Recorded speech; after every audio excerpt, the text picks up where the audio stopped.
야고보서 5장 19절 20절 오늘 말씀은 함께 같은 목소리로 말씀을 읽도록 하겠습니다. 야고보서 5장 19절 20절 함께 말씀을 읽도록 하겠습니다. 내 형제들아, 너희 중에 미혹되어 진리를 떠난 자를 누가 돌아서게 하면 너희가 알 것은 죄인을 미혹된 길에서 돌아서게 하는 자가 그의 영혼을 사망에서 구원할 것이며 허다한 죄를 덮을 것임이라. 아멘. 이 시간에는 우리 에일엔의 앙상블이 하나님 앞에 찬양 드리겠습니다.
감사합니다.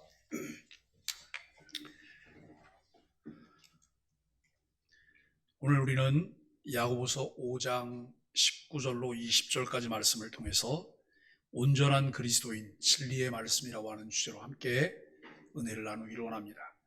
제가 야고보서 설교를 좀 29번째, 다음 주일이면 30번 설교를 하면서 야고보서를 마치게 될 것입니다.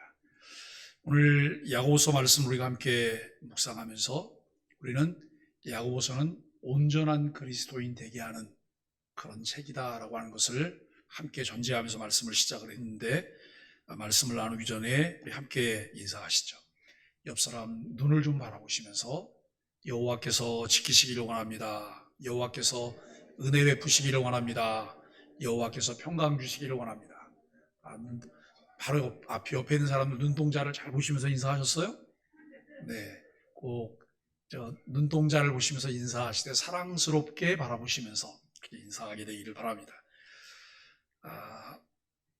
다니엘서 12장 3절에 지혜 있는 자는 궁창의 빛과 같이 빛날 것이요 많은 사람을 옳은 대로 돌아오게 한 자는 별과 같이 영원토록 빛나리라 라고 말씀을 합니다. 지혜로운 사람은 어떤 사람이냐? 지혜로운 사람은 많은 사람을 옳은 대로 돌아오게 하는 사람이다 라고 성경은 우리에게 말씀하고 있습니다. 오늘 본문은 야고보의 요약적인 권면입니다. 그러니까 여러분, 야고보서 1장부터 5장까지 내용 중에 5장 끝부분에 마지막에 있는 말씀이에요.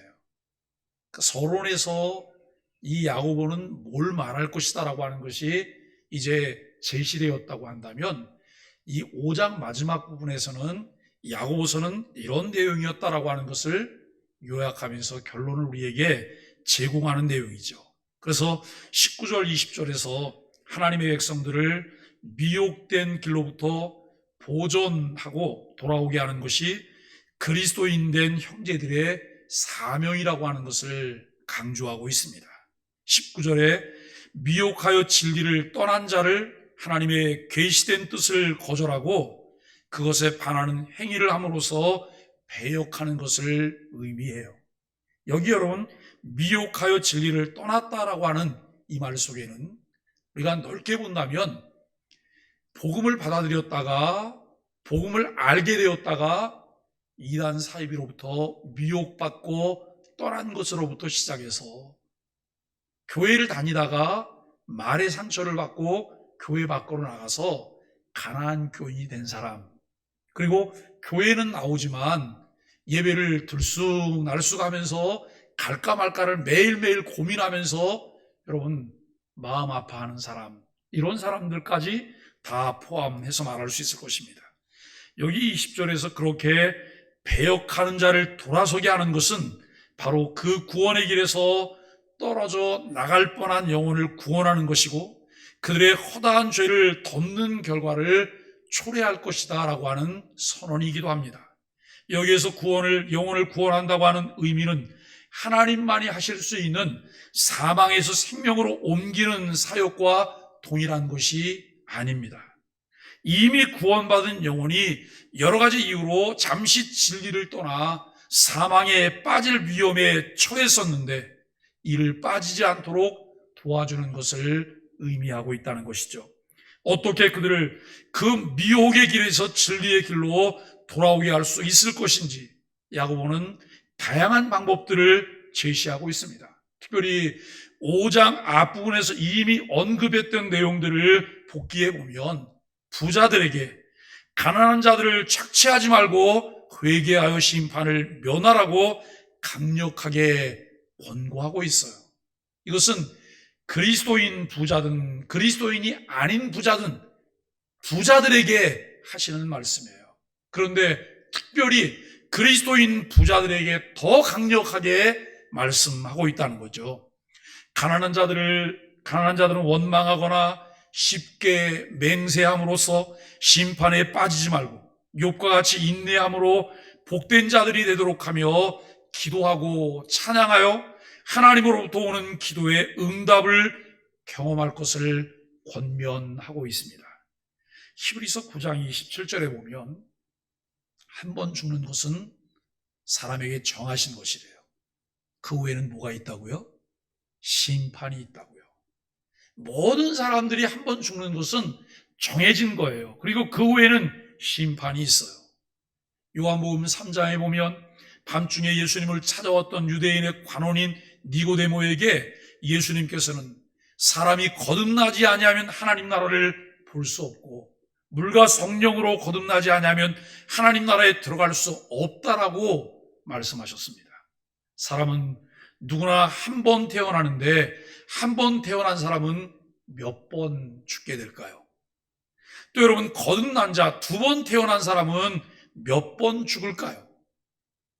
유대인의 관원인 니고데모라고 하는 사람은 관원일 뿐만 아니라 상당한 학식을 가지고 있었던 사람이에요. 사회적으로도 명망이 있었던 사람이에요. 그런데 그가 이해하지 못했던 것이 있어요. 어떻게 내가 이렇게 태어나서 장성했는데 어머니 모태 속에 다시 들어갔다가 태어날 수 있습니까? 라고 물었어요. 이 말은 무슨 말이냐면 거듭남이라고 하는 말을 이해하지 못했다는 거예요. 거듭남이라고 하는 말이 무슨 의미인지 알지 못하고 있다는 거예요. 우리가 여러분 교회를 다니잖아요. 우리는 거듭남을 잘 알고 계시죠? 거듭남을 잘 아세요? 거듭나셨어요? 근데 왜 이렇게 조심스럽게 아멘 이렇게 하세요? 혹시 누가 그 아멘 크게 하면 잡아가려고 누가 오셨나요? 여러분 거듭나셨습니까? 우리가 거듭났잖아요. 그런데 니고데모는 그 사실을 모르고 있었던 거예요. 우리가 여러분 한 번 태어난 사람은 몇 번 죽을까? 거듭난 자 두 번 태어난 사람은 몇 번 죽게 될까? 몇 번 죽어야 한 번 죽지. 맞습니까? 아니에요. 한 번 태어난 사람은 세 번 죽어요. 한 번 태어난 사람은 세 번 죽고 지옥에서 영벌을 받게 돼요. 그러나 두 번 태어난 사람은 두 번 죽고 부활해서 천국에서 영생을 합니다. 여러분 이 사실을 믿으십니까? 아니 아멘을 하긴 해야 되겠는데 이거 도대체 이해가 돼야 아멘을 하지. 한 번 태어난 사람은 세 번 죽는다고, 두 번 태어난 사람은 두 번 죽고 천국에서 영생한다고, 부활해서 영생한다고요? 이해가 돼야지 아멘하죠. 그런데 여러분 이 내용을 좀 보세요. 처음 사람 아담과 하와가 에덴 동산에서 범죄하고 에덴에서 쫓겨나죠. 하나님의 생명에서 떠나게 되었는데 이것을 영적 죽음이라 그래요. 하나님과의 관계가 단절된 거예요. 영적 죽음인 거예요. 그 이후에 태어난 모든 사람들은 하나님과의 관계가 단절된 이제 영적 죽음의 상태에 있어요. 그러니까 아이가 태어났어요. 아이가 태어났는데 이 아이는 육적인 생명을 가지고 태어났지만 그 아이에겐 뭐가 없어요? 영적인 생명이 없어요. 하나님과의 관계가 단절됐기 때문에 영적 죽음의 상태에서 아이가 태어났다고 하는 거예요. 전적 부패의 상태로 자력으로 영원한 생명을 얻을 수 없는 그런 상태인 거죠. 이것이 첫 번째 죽음인 영적 죽음입니다. 그리고 한 번 태어난 사람들이 누구나 경험하게 되는 이 영혼과 육체가 분리되는 육체적 죽음이 있습니다. 이것을 두 번째 죽음이라고 해요. 이것이 히브리서 9장 27절에서 말하는 한 번 죽는 것은 사람에게 정하신 것이라고 말하는 그 죽음을 말하고 있는 것이죠. 예수 믿던 믿지 않던 모든 사람에게 찾아오는 육체의 한계로 각자의 수명이 있습니다. 여러분 이 죽음 이후에 각자가 맞이하게 되는 것이 예수님께서 재림하실 때 일어나는 부활이에요.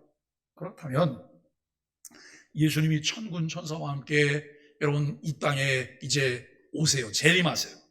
재림하시는데 예수님 재림하실 때 예수 믿고 죽은 사람만 부활하죠?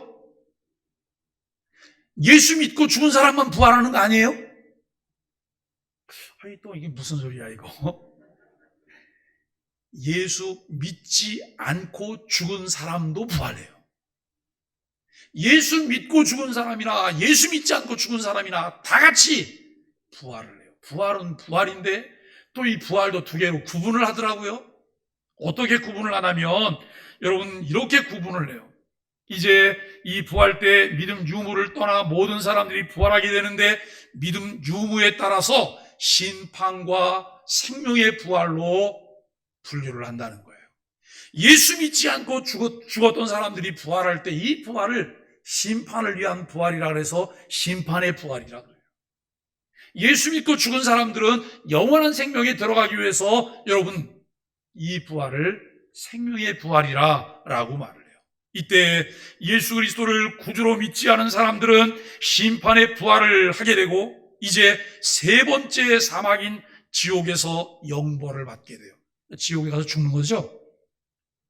지옥에 가서 영원히 살아요.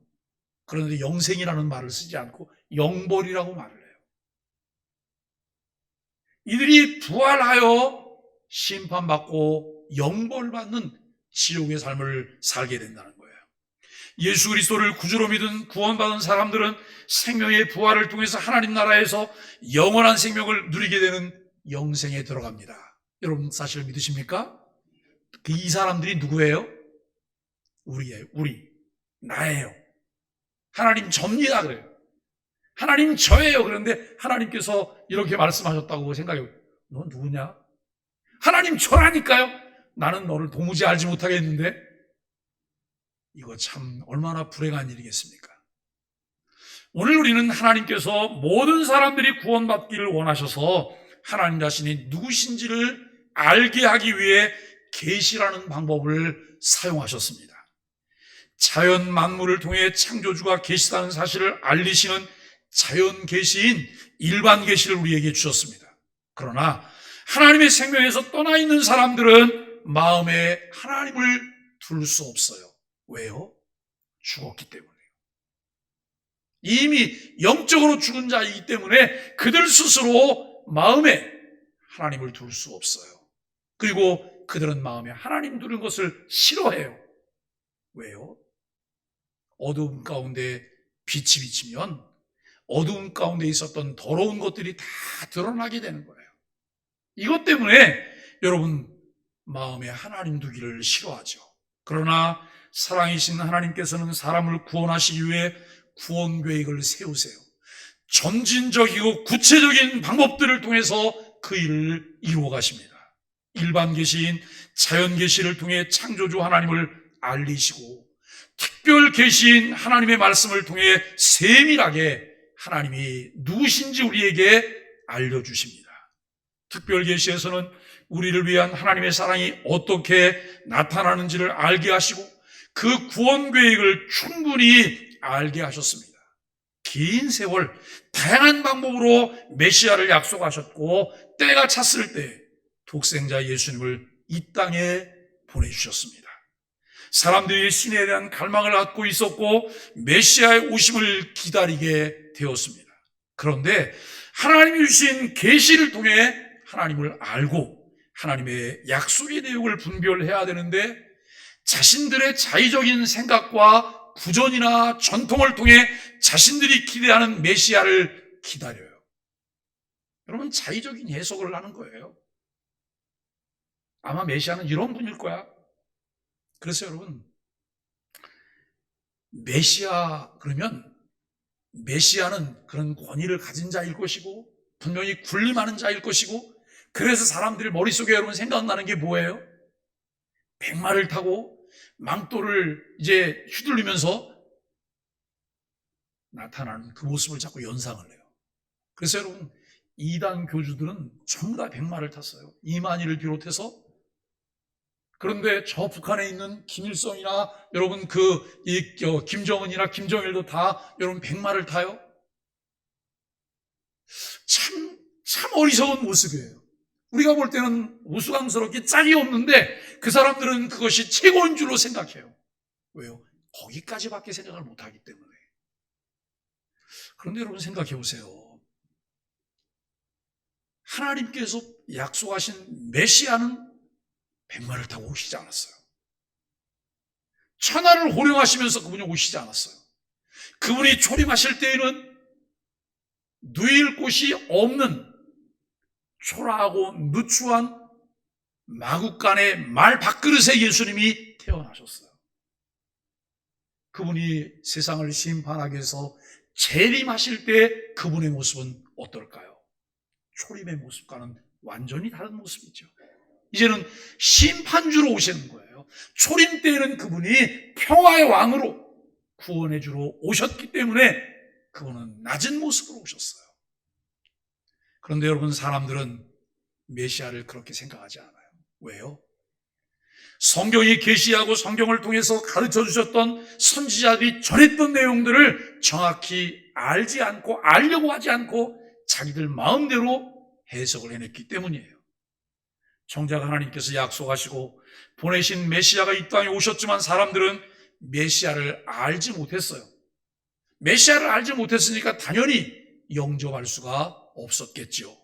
그러나 영접하는 자, 곧 그 이름을 믿는 자들에게는 하나님의 자녀가 되는 권세를 주셨다고 요한복음 1장 12절을 통해 우리에게 말씀하세요. 이 구원은 우리들의 자력으로 얻을 수 있는 것이 아닙니다. 우리들의 수고나 공로나 선행이나 봉사를 통해서 얻을 수 없습니다. 그렇기 때문에 하나님의 전적인 은혜가 아니면 이루어질 수 없는 일이라고 하는 것이죠. 죄와 허물로 영원히 죽었던 우리를 살리시기 위해 독생자 예수 그리스도를 우리에게 보내셨습니다. 그분이 이 땅에 오실 때 아기로 마리아에게서 나셨지만 그분에게는 없는 것이 있어요. 뭐가 없어요? 아버지가 없어요. 육신의 아버지가 없어요. 왜요? 자연 생육법을 선택한 것이 아니라 성령으로 잉태되어서 아담에 의해 전가된 원죄를 입지 않고 태어났기 때문이에요. 자, 여러분 보세요. 어떤 아이가 태어났어요. 그런데 이 사람들이 둘이 합법적으로 결혼한 사람이에요. 그 사람들에게서 아이가 태어났어요. 그렇다면 그 아이가 태어난 것에 대해서 의심할 사람이 아무도 없어요. 결혼했으니까 남녀가 당연히 태어났지. 근데 여러분, 결혼도 안 한 처녀가 어느 날 배가 불러서 아이가 났어요. 아이가 태어났어요. 그래서 여러분, 너 도대체 이 아이 아빠는 누구냐 그랬더니 이 엄마가 말하기를 아빠가 없어요. 아빠가 없다고. 성령에 의해서 태어났다고. 여러분, 그러면 무슨 생각을 해요? 아멘 하세요? 아멘 할 수가 없는 거예요. 예? 그게 아멘 할 만한 일인가요? 사내를 알지 못하는데 어떻게 아이를 낳을 수가 있어요? 여기에서 시작되는 것이 뭐냐면 믿음의 문제예요. 믿음의 문제. 이것은 논리의 문제도 아니고 이성의 문제도 아니고 지식의 문제도 아니고 과학의 문제도 아니에요. 이것은 믿음의 문제예요. 근데 왜 하나님은 그 복잡하게 그렇게 하셨을까요? 그렇기 때문에 우리가 진리를 아는 것이 필요해요. 만일에 자연 생육법인 이 마리아가 정원한 남자인 요셉과 관계를 통해서 예수 그리스도가 태어났다면 그 예수 그리스도는 하나님이 보내신 자일지라도 그에게 무엇이 있어요? 원죄가 있는 거예요. 원죄가 전가되잖아요. 그렇기 때문에 그는 우리를 위한 구세주가 되실 수 없어요.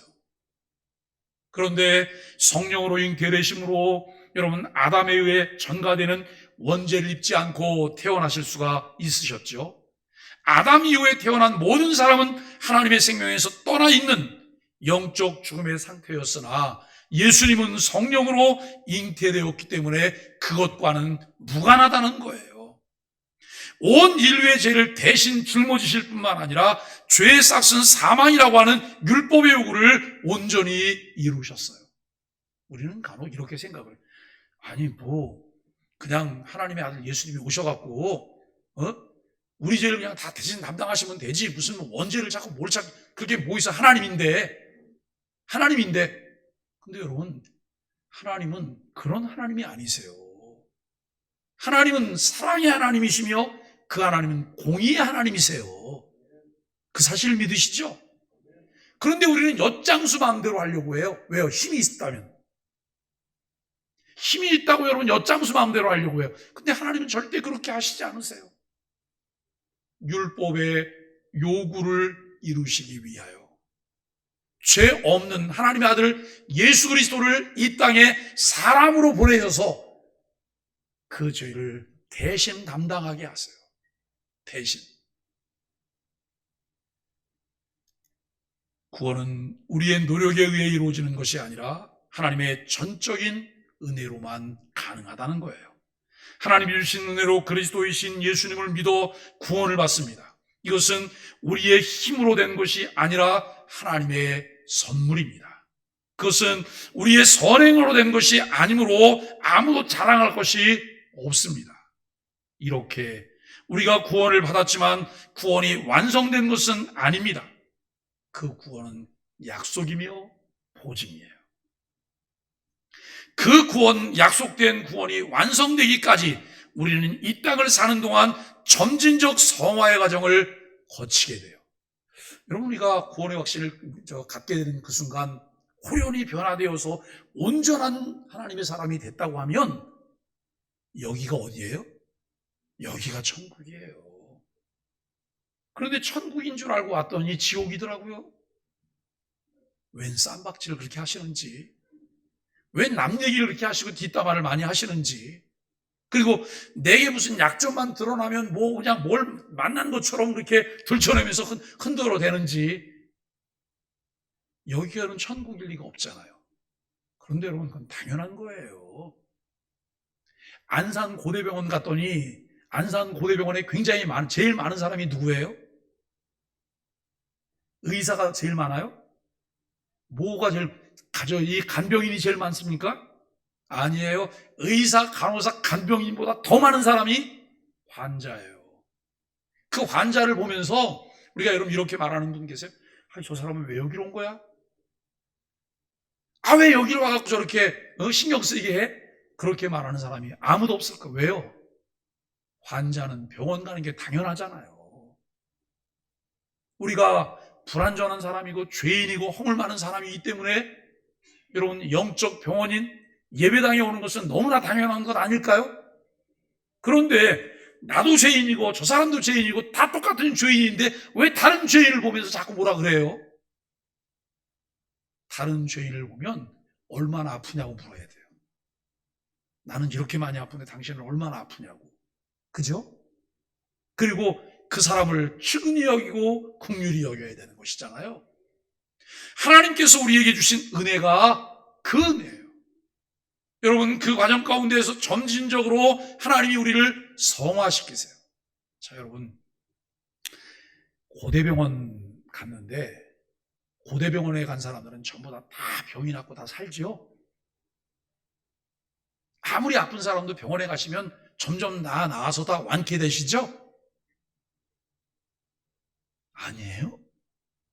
왜 그래요? 멀쩡했던 사람도 여러분 병원 가서 열흘 만에 죽더라고요. 열흘 만에. 그러니까 병원은 그 사람을 치료하기 위해서 갔지만 치료하지 못하는 것도 있는 거예요. 영적 병원인 교회는 오면 어때요? 죄인이 왔어요. 허물 많은 사람이 왔어요. 정말 죽일 것 같은 그런 죄인이에요. 영적 병원을 통해서 할 수 있는 것이 무엇일까요? 구원받는 그리스도인이 되게 하는 거예요.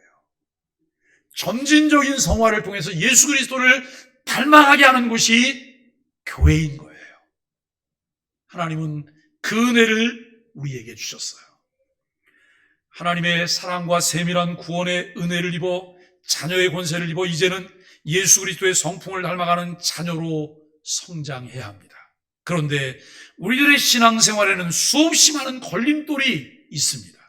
특히 사람들과의 관계에서 실망하고 넘어지며 상처를 입기도 하고 이단 사이비의 미혹을 받아서 진리를 떠나게 되는 사람들도 있습니다.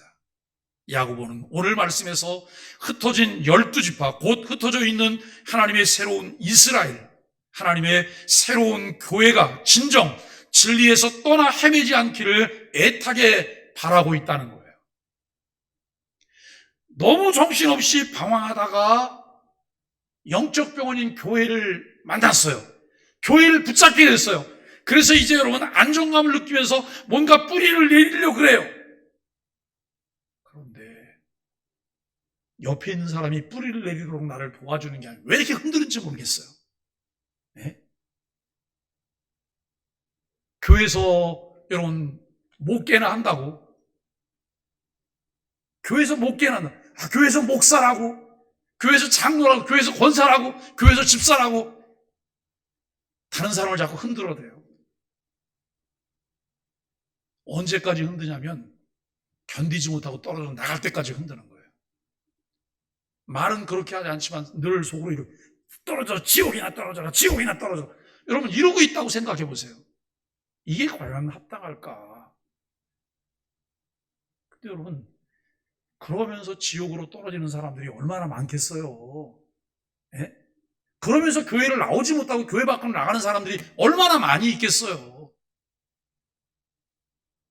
교회는 좀 편안해야 되지 않아요? 내가 상처가 많고 너덜너덜해도 문제가 많고 허물이 많아서 부끄러운 게 너무 많아도 교회는 치료가 들어온 곳이니까, 교회는 이것을 덮어주고 여러분 용서해주고 감싸주는 곳이니까 교회는 너무 편안해야 되잖아요. 근데 교회 오는데 긴장이 돼요. 누가 뒤에서 뒤통수를 칠까봐, 예?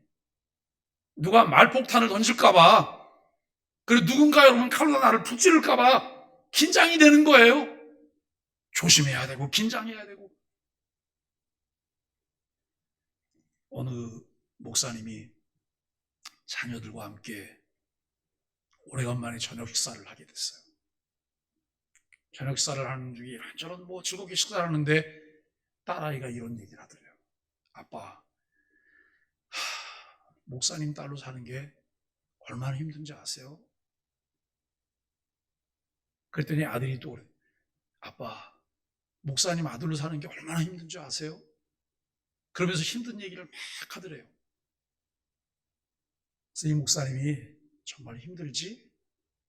니네는 그런데 이런 생각 해봤냐? 목사로 사는 건 얼마나 힘든가 생각해봤냐? 나는 매일매일 울고 싶어. 그랬더니 아이들이 분위기가 갑자기 싹 바뀌더래요. 왜냐하면 자기들만 힘든 줄 알았더니 아빠도 힘들구나. 그런데 이 아빠가 이렇게 마무리를 했어요. 그런데 아빠가 목사가 아니라면 그 일을 겪지 않아도 될 거야. 너희들이 다른 집에 태어났다면 그 일을 겪지 않아도 될 거야. 근데 왜 여러분 그 얘기가 나오는지 아세요?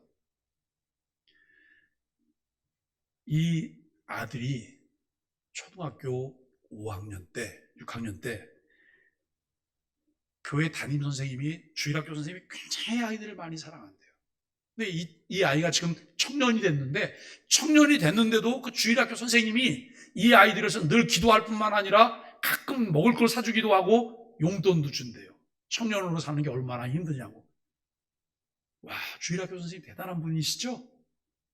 그런데 이 주일학교 선생님이 주일학교 아이들을 다 주일 저녁에 영화관을 초대한 거예요. 그러면서 부모님에게 허락을 받아라. 그랬더니 얘도 쟤도 다 허락을 받은 거예요. 장로님 아들, 집사님 아들, 권사님 아들 다 허락받고 영화관 간다고. 그런데 목사님 아들이 딱 집에서 얘기했는데 단칼에 잘린 거예요. 안 돼. 주일 무슨 영화관을 가. 주일은 너를 위해서 사는 게 아니라 주를 위해서 사는 날이지 너를 위해서 왜 살려 그래. 이 말을 했는데 아이가 그냥 왕 하고 울기 시작하는 거예요. 네? 왜 집사님 아들은 되고 장로님 아들은 되고 권사님 아들은 되는데 왜 목사 아들은 안 되냐고 이런 말을 한 거예요. 여러분, 그게 목사 아들이기 때문에 안 돼야 되는 걸까요? 집사 아들은 괜찮은 걸까요? 목사 아들이 안 되면 집사 아들도 안 돼야 되는 거잖아요. 근데 우리는 그렇게 생각하고 있지 않아요.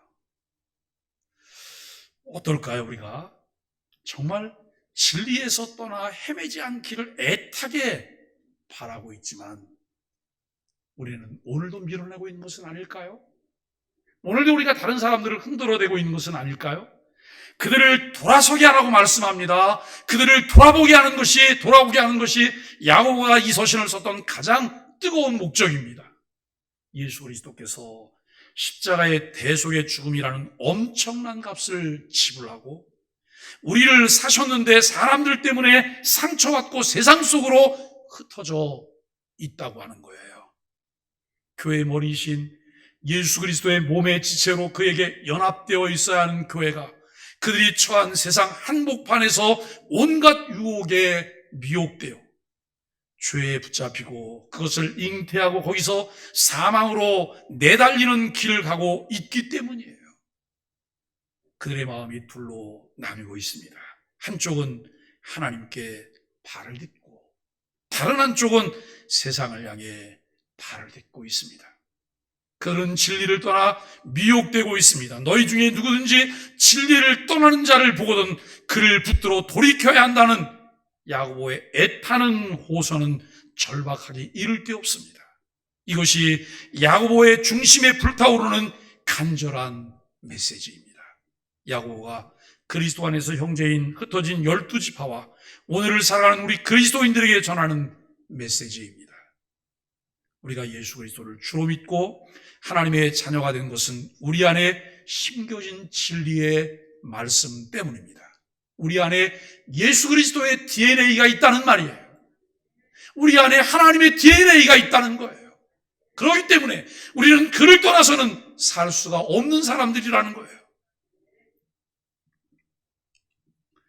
예수 그리스도를 통한 진리의 말씀으로 낳으신 영적인 새 생명으로 우리를 부르셨습니다.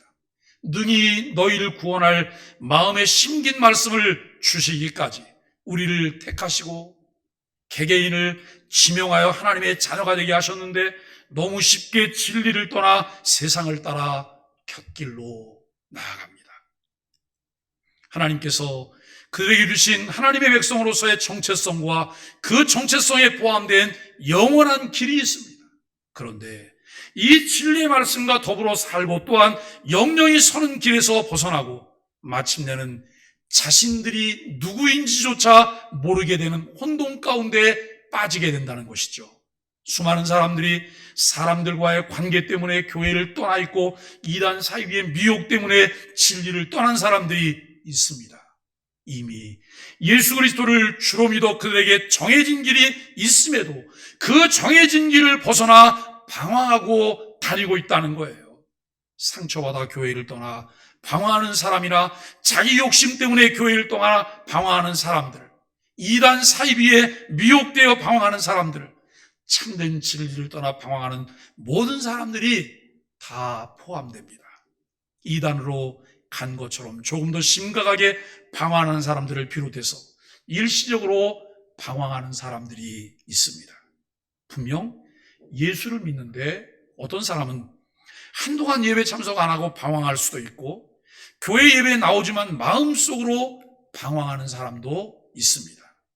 어떤 특정한 진리를 잘못 알고 있거나 성경이 가르치는 진리에 온전히 충성하지 않는 것도 여기에 포함될 수 있다는 거예요. 그런 사람들을 누가 돌아서게 하면이라고 하는 말씀에 우리의 사명이 있습니다. 우리들에게 구원의 은혜를 주시기 위해 자녀로 구원회로 부르신 하나님께서는 우리들을 사명회로 부르신다는 사실을 망각해서는 안 됩니다. 예수 믿고 우리들의 사명이 무엇일까요? 그죠? 나 혼자 나 하나 교회 그냥 잘 가면 되지. 살그머니 가서 교회 가서 예배드리고 그냥 살그머니 오면 되지. 사명은 무슨 사명? 아니에요. 우리를 구원회로 부르신 하나님은 우리를 사명회로도 부르셨어요. 우리 모두에게 사명이 있다는 거예요. 사명이 무엇일까요? 남을 바른 대로 돌아서게 하는 거예요. 바른 길로 가려고 하는 사람을 밀어내는 사명이 아니라 다른 곳으로 가고 있는 사람을 여러분 돌아오게 하는 사명이 우리에게 있다는 것입니다. 그러기 위해서 우리가 먼저 바른 진리를 붙잡은 후 제대로 서 있어야 합니다. 진정한 그리스도인은 바른 진리를 붙잡은 후에 무슨 일이 있어도 항상 그 진리를 붙들고 가야 합니다. 이것이 예수 믿는 사람들의 특성인 한결같음이에요. 한결같이 늘 한결같은 모습으로 가야 돼요.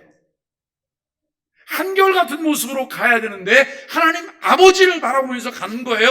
하나님 아버지께서 베풀어 주신 구원의 은혜 때문에 내가 그 길을 가고 있는 거예요. 그런데 옆에 자꾸 사람들이 간죽간죽하잖아요.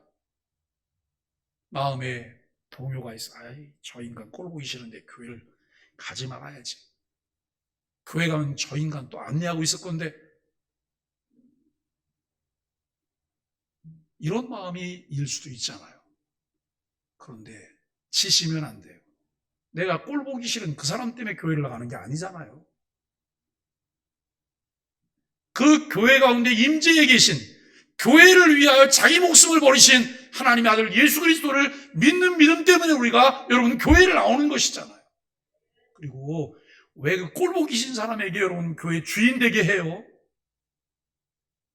하나님의 은혜를 입고 바르게 살려고 하는 사람들이 교회의 주인 되어서 주님과 함께 교회다운 교회를 만들어 가야 되잖아요. 참 그리스도인은 성경이 가르치는 말씀을 듣고 그 말씀을 따라 경건한 그리스도인의 삶을 살아갑니다. 많은 사람들이 예수를 믿고 난 후에 넘어지는 이유는 성경 말씀 때문이 아니에요. 사람들의 말 때문이에요. 우리는 사람들의 말을 믿고 따르는 사람이 아닙니다. 예수 그리스도의 복음의 가치가 이끄는 대로 살아가는 사람들입니다. 그래서 매일 성경이 우리에게 들려주시는 하나님 말씀을 들어야 되고 하나님께 물어야 돼요. 야고보서 5장 8절에 너희도 길이 참고 마음을 굳건하게 하라. 주의 강림이 가까우니라고 말씀합니다. 왜 길이 참고 마음을 굳건하게 해야 할까요? 그 길이 옳은 길이고 진리의 길이기 때문입니다. 온갖 어려움이 있어도 견디고 지켜야 할 참된 가치가 있다는 사실을 우리가 확인해야 합니다. 참 그리스도인은 분별할 줄 아는 지혜를 가진 사람입니다. 많은 어려움이 있고 모함이 있어도 진리를 떠나서 방황하지 않습니다. 자기 자신 혼자만 그렇게 하는 것이 아니라 우리 가운데 여러 상황으로 잘못 생각하거나 잘못된 행동을 하는 사람, 방황하는 사람들을 돌아서게 하는 일을 함께 해야 합니다. 이것이 예수 그리스도를 믿는 우리들에게 주어진 사명입니다. 이것은 서로를 돌아보는 사명인데 이것을 회복시키는 사역이라고 우리가 할 수 있을 것입니다. 사랑하는 소망의 가족 여러분, 5장 20절에 너희가 알 것은 죄인을 미혹된 길에서 돌아서게 하는 자가 그의 영혼을 사망에서 구원할 것이며 라고 말씀합니다. 그 죄인인 사람의 영혼, 그 사람이 계속해서 진리를 떠나 방황하고 끝까지 돌아오지 않으면 결국 사망의 길로 가게 되죠. 주변에 있는 사람이 어떤 상황에 있는지를 살피고 방황의 길로 가지 않도록 그들을 참 진리의 길로 돌아오게 하는 일을 우리가 해야 할 것입니다. 그렇게 했을 때 그 사람의 영혼을 구원해내는 것이죠. 참된 사랑은 죄를 덮습니다. 많은 결점이 있음에도 불구하고 그 모든 문제점에도 불구하고 있는 그대로 받아들이고자 하는 마음이 있을 때, 그럴 때 다른 사람들을 옳은 대로 돌아오게 할 수 있습니다. 참된 사랑이 죄를 덮는다고 하는 것은 그것이 죄가 아니라는 것이 아닙니다. 분명히 죄인데 죄임에도 불구하고 마치 하나님이 죄인인 우리를 예수 그리스도의 보혈로 덮어주신 것과 같다는 말씀이죠. 우리에게 질병의 문제가 있을 때 병원에 찾아가 모든 것을 다 드러내고 치료를 받듯이 우리의 죄와 허물이 많음에도 교회를 통해 편안하게 치료받고 회복되는 공동체가 되어야 합니다. 교회는 마땅히 이 일을 위해서 존재합니다.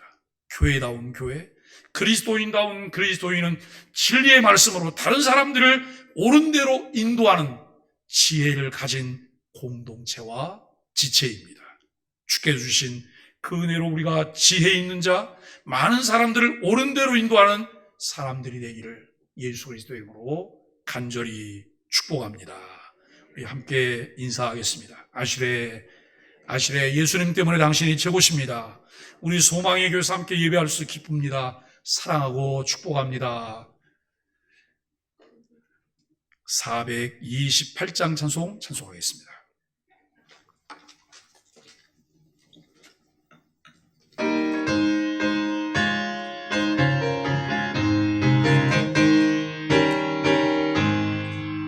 내 영혼을 햇빛 비치니 주의 영광 찬란해.